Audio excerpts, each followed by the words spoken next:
Hey everybody, this is Jim Edwards, and today on this webinar, or tonight, this morning, or 3 weeks from now if you're listening to the replay, this webinar is about my new business model to replace the traditional funnel approach that I've been using. And I'm really going to talk tonight about the how and why my business is structured moving forward. And a lot of you know that I've taught this funnel method for a long time, and I actually have had some people say that this helped change and transform their business. But tonight, we're going to go over a different model that I have adopted and we're going to use moving forward. And really, this is going to bring together a lot of the things that we've talked about in the last few months on the Net Reporter. And I'm hoping that this is going to open quite a few people's eyes and really give you the big picture of maybe how you want to structure your business moving forward. And we're going to talk about this in depth tonight. So with no further ado, let's just talk about what we're going to cover today. We're going to talk about the ideal business, so I can show you the ideal that I'm striving for. And we're going to talk about the single biggest disadvantage of the funnel approach. We're going to talk about the how and why of my new business model. We're going to talk about why the wagon wheel is more effective for creating long-term security. Going to talk about what I'm outsourcing now and why, and then we're going to have some live Q&A. Anyway, we're going to talk about all this and, of course, much, much more. So now let's just talk about the ideal business. And this is what I think of as the perfect business setup or structure. And I'll also tell you that I'm striving towards this. I'm not all the way there on this, may never be all the way there on this, but this is really what I like to think of as the ideal business. So we use this as an acronym. And the I in ideal stands for income, but not just making money, but a specific way of making money, and that is systematic and residual.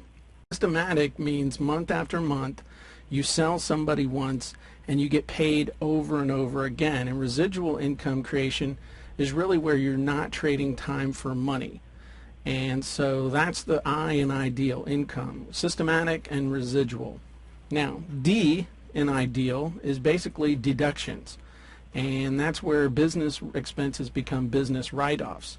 And I can't get that little asterisk means that I can't give you legal or tax advice, but I can tell you that I've been writing off a bunch of different stuff because of the business activity that I engage in as an information publisher. We have some pretty big time flexibility in what can be written off. Things that are qualifying as research, trips, and books, home study courses, etc. A lot of those things can be written off. Consult your tax professional, CPA, or attorney if you have any questions. But I will just tell you, there's a lot of things that you can write off if you do it right.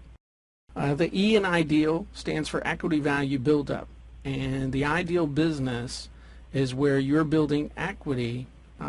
And in the case of an info publishing business, which is where most of the people who belong to the Net Reporter want to sell information on the internet, the equity value is in the intellectual property that you create, that you buy, and that you control.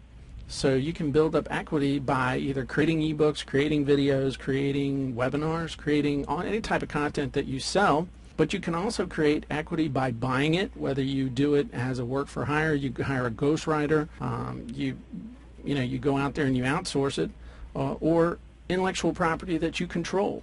And that could be something like resale rights. So you buy resale rights to a bunch of different products, and that does have some equity value, though I would say the first two really represent the most amount of equity that you can build up. Equity value is also in the goodwill of customers and subscribers. Especially today on the internet, a lot of people are skeptical, a lot of people are reticent to trust and spend money, and if you can build up goodwill with a large number of customers, then that is equity in your business. And the most equity, however, because this is a business, is in the cash flow.